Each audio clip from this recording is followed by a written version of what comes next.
बहुत पुरानी बात है। एक जंगल में एक बहुत बड़े पेड़ के तने में एक खोल था। उस खोल में कपिंजल नाम का एक तीतर रहा करता था। हर रोज वह खाना ढूंढने खेतों में जाया करता था और शाम तक लौट आता था।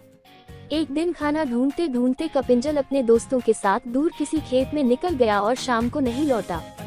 जब कई दिनों तक तीतर वापस नहीं आया तो उसके खोल को एक खरगोश ने अपना घर बना लिया और वहीं रहने लगा।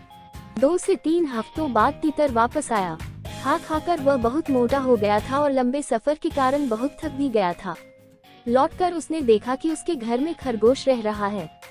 ये देखकर उसे बहुत गुस्सा आ गया और उसने झल्लाकर खरगोश से कहा, ये मेरा घर है, निकलो यहाँ से। तीतर को इस तरह चिल्लाते हुए देख खरगोश को भी गुस्सा आ गया और उसने कहा, कैसा घर?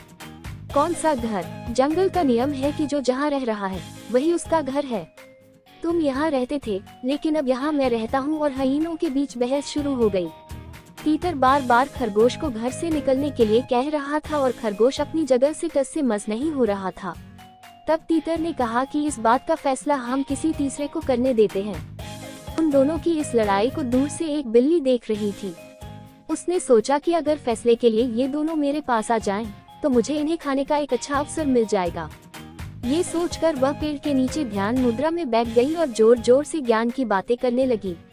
उसकी बातों को सुनकर तीतर और खरगोश ने बोला कि यह कोई ज्ञानी लगती है और हमें फैसले के लिए इसके ही पास जाना चाहिए।